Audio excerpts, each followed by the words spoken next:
Hello and welcome back to my channel once again. Today again we are going to start a new video which is all about tense. In Hindi it is called काल और दूसरा meaning है समय. समय के बारे में tense मतलब समय के बारे में बात हो रही है. कौन सा समय? ओके. पास्ट है, प्रेजेंट है या फ्यूचर है. पास्ट मतलब भूतकाल जो बीत चुका है. प्रेजेंट मतलब वर्तमान काल जो अभी शुरू है. फ्यूचर मतलब भविष्य काल जो आने वाला है. Okay. So these are very important concept which you all must know. So check it well. This video, try to understand it well. And if you are thorough with this, then you can construct sentences very well in English. You will have no problem at all. So just try to pay attention towards this video, which is very important and very necessary for all of us. Okay. So let's start. What is meant by past tense, present tense and future tense. Tense की जब हम बात करते हैं तो उसमें 3 major tense है. मतलब past tense, present tense and future tense. भूतकाल, वर्तमान काल एंड भविष्य काल. लेकिन ये जो past, present and future tense है इनके सब पार्ट्स भी है. सब पार्ट्स 4 सब पार्ट्स है ईच. तीनों के भी. For example indefinite, continuous, perfect and perfect continuous. ये जो 4 सब पार्ट्स है ये हमारे लिए सीखना बहुत ज़रूरी है. ये हमें समय के बारे में बताते हैं कि कौन से समय में हम बात कर रहे हैं. इंडेफिनाइट है, कंटिन्यूअस है, परफेक्ट है कि परफेक्ट कंटिन्यूअस है. सो इनको हम 1 बाय 1 सीखने की कोशिश करेंगे. What is mean bye indefinite, what is mean bye continuous, what is mean bye perfect and what is mean bye perfect continuous. Okay. So let's learn it in detail. Now let's begin with first type of tense, that is present indefinite tense, जिसे simple tense भी कहा जाता है. तो present indefinite tense मतलब क्या, वो हम सीखने की कोशिश करेंगे वो भी डिटेल में. So just pay attention. Indefinite ये जो वर्ड है इसका मतलब होता है अनिश्चित. ओके. जो टाइम पीरियड है वो अनिश्चित है, मतलब निश्चित नहीं है कि कहाँ से लेके कहाँ तक है. इनडेफिनाइट है. ओके. तो ये आपको अच्छे से समझना होगा कि इसका वर्ड का मीनिंग ही ऐसा है कि अनिश्चित है. मतलब टाइम कहाँ से स्टार्ट हुआ है, कहाँ कब ख़त्म होगा वो हमें पता नहीं है. That is why it is called present indefinite tense. जो एक्शन है वो कब शुरू हुई या फिर कब ख़त्म होने वाली है वो हमें पता नहीं है. That's why it is called present indefinite tense. Try to understand it well. अब इसमें जो हिंदी के सेंटेंसेस है वो आएंगे ता है, ती है, ते है, ती हूँ, ता हूँ. इस तरह के सेंटेंस एंडिंग में आएंगे प्रेजेंट इंडेफिनाइट टेंस में हिंदी में. इसकी जो खास बात है, जब हम सेंटेंस कंस्ट्रक्शन करते हैं प्रेजेंट इंडेफिनाइट टेंस में, तब हमारा सेंटेंस जो इंग्लिश का वो कैसा होना चाहिए, subject plus verb plus object. Okay. This is formula. Subject plus verb plus object. मतलब इंग्लिश में जब आप सेंटेंस कंस्ट्रक्ट करते हो प्रेजेंट इंडेफिनाइट टेंस का, तो उसमें सबसे पहले आना चाहिए सब्जेक्ट, बाद में आना चाहिए वर्ब, देन आना चाहिए लास्ट में आना चाहिए ऑब्जेक्ट. ओके. सब्जेक्ट मतलब जो मेन इंसान है वहाँ पे. ओके. जिसके बारे में बात हो रही है वो. ऑब्जेक्ट मतलब वर्ब मतलब जो क्रिया हम कर रहे हैं, जो एक्शन हम कर रहे हैं उसके बारे में. ऑब्जेक्ट मतलब जिसके ऊपर कर रहे हैं. फॉर एग्जांपल यहाँ पे एक सेंटेंस देखो, मैं अंग्रेज़ी पढ़ाती हूँ. तो यहाँ पे जो हिंदी का सेंटेंस है इसमें क्या है, मैं मतलब सब्जेक्ट, अंग्रेज़ी. अंग्रेज़ी इज़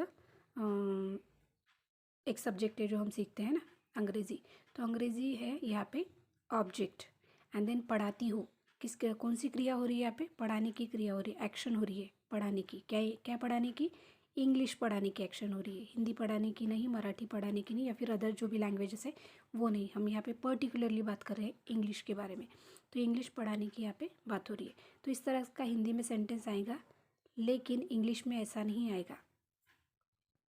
यहाँ पे देखो, मैं मतलब सब्जेक्ट हो गया, लेकिन ये जो है वर्ड उसके बाद में जो है, सब्जेक्ट के बाद में क्या आना चाहिए था, इंग्लिश में वर्ब आना चाहिए था. लेकिन वर्ब कौन सा यहाँ पे, पढ़ाती हूँ, ये है वर्ब. लेकिन हिंदी में क्या, कहाँ पे आया, वो लास्ट में आया. तो हिंदी में आपका सेंटेंस ऐसा हो सकता है, सबसे पहले आपका सब्जेक्ट आएगा, उसके बाद में आपका ऑब्जेक्ट आएगा, देन वर्ब आएगा. लेकिन इंग्लिश में वैसा नहीं है, पहले सब्जेक्ट फिर वर्ब फिर ऑब्जेक्ट. इसी तरह का आपका इंग्लिश में सेंटेंस होना चाहिए.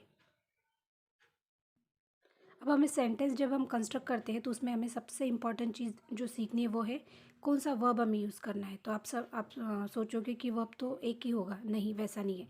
वर्ब्स के 3 फॉर्म्स है, 3 फॉर्म्स ऑफ वर्ब, ये भी आपको समझना बहुत ज़रूरी है। तो सबसे पहले V1 मतलब वर्ब का पहला फॉर्म, V2 मतलब वर्ब का दूसरा फॉर्म, V3 मतलब वर्ब का तीसरा फॉर्म। तो पहला जो फॉर्म है उसमें क्या आएगा, फॉर एग्जाम्पल कुछ एग्जाम्पल्स हम ले रहे हैं यहाँ पे, जैसे कि गो, ये है वर्ब का पहला फॉर्म गो। वर्ब के दूसरे फॉर्म में क्या आएगा, वेंट। वर्ब के तीसरे फॉर्म में आएगा गॉन।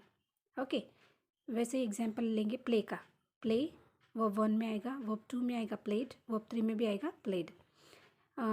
डू वर्ब 1 में आएगा, डीड वर्ब 2 में आएगा, वर्ब 3 में आएगा डन। इसी तरह से आपको इसको समझना है। अब इसका जो फॉर्मूला है वो भी आप समझ लो। इसमें फॉर्मूला क्या होगा, एस मतलब सब्जेक्ट प्लस वर्ब का पहला फॉर्म, V1 मतलब वर्ब का पहला फॉर्म। लेकिन वर्ब का पहला फॉर्म जब हम इस्तेमाल करते हैं तो वहाँ पे एंडिंग में क्या आएगा, वर्ब में एंडिंग में क्या आएगा, हमेशा एस नहीं तो ES लगाना होगा। वर्ब का पहला फॉर्म मतलब एस नहीं तो ES हमें लगाना होगा। फिर उसके बाद में हम ऑब्जेक्ट लिखेंगे, plus object. Okay, subject plus verb first, S और ES प्लस ऑब्जेक्ट। तो यहाँ पे आपको ये समझना है कि ये फॉर्मूला हो गया। ओके, अब हम आगे देखेंगे कि किस तरह से इसको सेंटेंस में यूज़ करना है। अब सबसे इम्पॉर्टेंट बात ये है कि जब हम ये फॉर्मूला यूज़ कर रहे हैं, सब्जेक्ट प्लस वर्ब का फर्स्ट फॉर्म जिसके एंडिंग में एस या फिर ES लगेगा, फिर बाद में हम ऑब्जेक्ट लिखेंगे। लेकिन हमें सबसे पहले ये समझना है कि वर्ब का जब हम फर्स्ट फॉर्म यूज़ करते हैं, वर्ब में एस या फिर ES कब लगता है वो हमें समझना ज़रूरी है। जब हमारा सब्जेक्ट सिंगुलर है, एक वचनी अगर हमारा सब्जेक्ट है, सिंगुलर है, तो ही हमारे वर्ब के एंडिंग में एस या फिर ES लगेगा। लेकिन अगर हमारा सब्जेक्ट प्लूरल है, ओके, एक वचनी नहीं है, बहुवचनी है, तो हमारे वर्ब के एंडिंग में एस या फिर ES नहीं लगेगा। Now let's begin with grammatical person. What is mean by grammatical person, that you must know. Okay, so grammatical person में आता है first person, second person and third person. First person में होता है आई या फिर वी। ओके, सेकेंड पर्सन में आता है यू, थर्ड पर्सन में आता है ही शी इट जो कि सिंगुलर है, एंड दे जो कि प्लूरल है। तो हमें ये समझना बहुत ज़रूरी है। आई जो है वो सिंगुलर है, यू सिंगुलर है, प्लूरल भी है, and he she it third person में का जो है वो भी सिंगुलर है, लेकिन थर्ड पर्सन में का दे भी प्लूरल है। तो ऐसा अलग अलग यहाँ पे हमें ग्रामेटिकल पर्सन सीखने को मिलता है। अब इसको सेंटेंस में जब हम इस्तेमाल करते हैं, मैंने ऑलरेडी आपको बताया कि अगर आपका सब्जेक्ट सिंगुलर है तो आपका वर्ब का जो फर्स्ट फॉर्म है उसमें ई या एस या फिर ES लगेगा। लेकिन अगर प्लूरल है तो ई या फिर एस या फिर ES नहीं लगेगा। Now let's begin with exception. Exception मतलब ऐसी भी चीज़ें जो मैंने अभी बताई कि सिंगुलर अगर आपका सब्जेक्ट है तो आप वर्ब के एंडिंग में एस या फिर ES इस्तेमाल करेंगे। लेकिन यहाँ पे एक्सेप्शन क्या है, जब आप आई का इस्तेमाल करते हो, आई या फिर यू, ये दोनों भी सिंगुलर है, लेकिन यहाँ पे जो वर्ब आप इस्तेमाल करोगे वर्ब का फर्स्ट फॉर्म, उसमें एस या फिर ES नहीं लगेगा। ये एक्सेप्शन है जो आपको ध्यान में रखना है सेंटेंस कंस्ट्रक्ट करते वक्त। फॉर एग्जांपल यहाँ पे देखो, हिंदी में का सेंटेंस है, मैं अंग्रेज़ी पढ़ाती हूँ। इसको अगर हमें इंग्लिश में ट्रांसलेट करना है तो मैं मतलब आई। ओके, तो आई तो सिंगुलर सब्जेक्ट हो गया। अब इसके एंडिंग इसका जो वर्ब है वो है टीच, पढ़ाती हूँ मतलब टीच। तो टीच जो वर्ड है सिंगुलर सब्जेक्ट के बाद में हमने क्या सीखा था कि वर्ब के एंडिंग में एस या फिर ES लगेगा। लेकिन यहाँ पे हमने अभी अभी देखा कि एक्सेप्शन है इंग्लिश में का, आई या फिर यू जो है उसमें जो वर्ब हम यूज़ करते हैं उसके बाद में वहाँ पे एस या फिर ES नहीं लगता है। तो ये आपको नहीं भूलना है। मैं अंग्रेज़ी पढ़ाती हूँ को इंग्लिश में कैसे ट्रांसलेट करेंगे, I teach English. Okay, let's begin with few examples which are based on present indefinite tense यानी कि सिंपल टेंस। सो कुछ एग्जांपल्स हम देखेंगे। यहाँ पे पहला एग्जांपल है, हिंदी में दिया है, वह गाना गाती है। वह मतलब लड़की के बारे में बात हो रही है, गर्ल के बारे में बात हो रही है ना।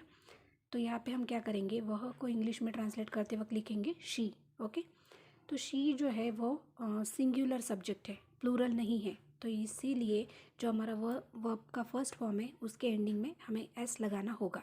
हमने पहले ही देखा था सिंगुलर सब्जेक्ट है तो एस या फिर ES लगाते हैं। तो इसीलिए हमारा सेंटेंस हो जाएगा she sings a song, she sings a song. Second sentence है, वे बाज़ार जाते हैं। वे को ट्रांसलेट करेंगे तो हो जाएगा इंग्लिश में दे जो है ये हमारा सब्जेक्ट है, लेकिन ये प्लूरल है, सिंगुलर नहीं है, इसीलिए हमारा वर्ब होगा, हमारा जो वर्ब है उसको एस या फिर यस नहीं लगेगा। तो हम कैसे ट्रांसलेट करेंगे? They go to the market. Third हमारा एग्जाम्पल है हेमा खाना पकाती है। ओके, हेमा, तो हेमा क्या हो गया? सिंगुलर सब्जेक्ट है हमारा, तो सिंगुलर सब्जेक्ट के बाद में वर्ब को एंडिंग में एस या फिर यस लगता है। तो कैसे ट्रांसलेट करेंगे? Hema cooks food. फिर उसके बाद में लास्ट सेंटेंस है रोहित और रोहन नाचते हैं। तो इसको इंग्लिश में कैसे ट्रांसलेट करेंगे? Rohit and Rohan dance. Okay, Rohit and Rohan dance. इस तरह को आपको सेंटेंस को कंस्ट्रक्ट करना है। सिंगुलर सब्जेक्ट है तो उसको वर्ब के एंडिंग में एस या फिर यस लगाना है। प्लूरल है तो एस या फिर यस नहीं लगेगा। Now let's begin with negative sentences. जो सेंटेंसेस हमने अभी देखे हैं वो पॉजिटिव सेंटेंसेस थे। अब हम निगेटिव सेंटेंस को वही सेंटेंसेस हम लेने वाले हैं जिसको हम निगेटिव सेंटेंस के रूप में चेंज करने वाले। तो निगेटिव सेंटेंसेस बनाने के लिए भी कुछ फॉर्मूला है जो पॉजिटिव सेंटेंस से थोड़ा अलग है, कुछ एडिशंस हमें उसमें करने होते। तो ये फॉर्मूला जो है वो आपको ध्यान में रखना है सेंटेंस कंस्ट्रक्ट करते वक्त, निगेटिव सेंटेंस कंस्ट्रक्ट करते हो प्रेजेंट इंडेफिनाइट टेंस के। तो फॉर्मूला क्या है? Subject plus helping verb H.V मतलब helping verb plus not plus verb का फर्स्ट फॉर्म प्लस ऑब्जेक्ट। सो इसमें जो हेल्पिंग वर्ब है वो कौन सा आएगा? डू या फिर डज। ओके, डू या फिर डज आएगा। तो इसमें भी वैसा ही है कि जब हम सिंगुलर अगर हमारा सेंटेंस जो है वो सिंगुलर सब्जेक्ट जो है वो अगर सिंगुलर है तो वहाँ पे क्या होगा? सब्जेक्ट अगर सिंगुलर है तो डज आएगा, सब्जेक्ट अगर प्लूरल है तो डू आएगा। ये आपको ध्यान में रखना है।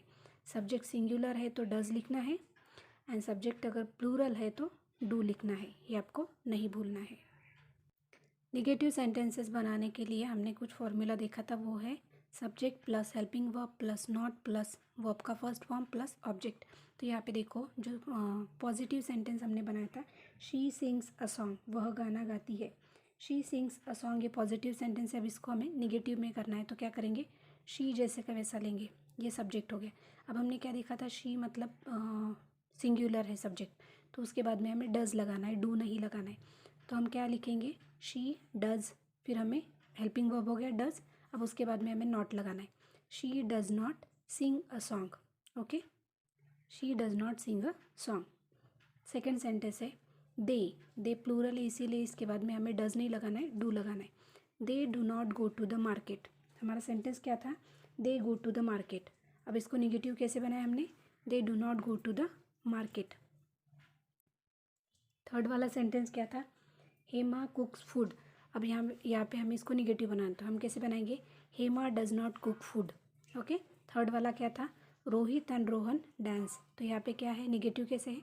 Rohit and Rohan do not dance, क्योंकि रोहित एंड रोहन ये प्लूरल हो गया, सिंगुलर नहीं है। अगर हम सिर्फ रोहित के बारे में बात कर रहे होते तो हम डज लगाते हैं, फिर रोहन के बारे में बात कर रहे होते पर्टिकुलरली तो हम यहाँ पे डज लगाते हैं, सिंगुलर होता। लेकिन यहाँ पे दोनों है तो ये हो गया प्लूरल, सब्जेक्ट प्लूरल हो गया, इसीलिए इन दोनों के बाद में हमें लगाना है do.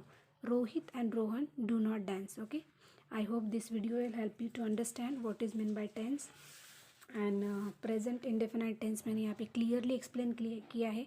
Please go through this video, try to understand it well, do homework on it, and if you like it, give a like on my video, do subscribe to my channel, share it with others also, and click on the notification bell icon.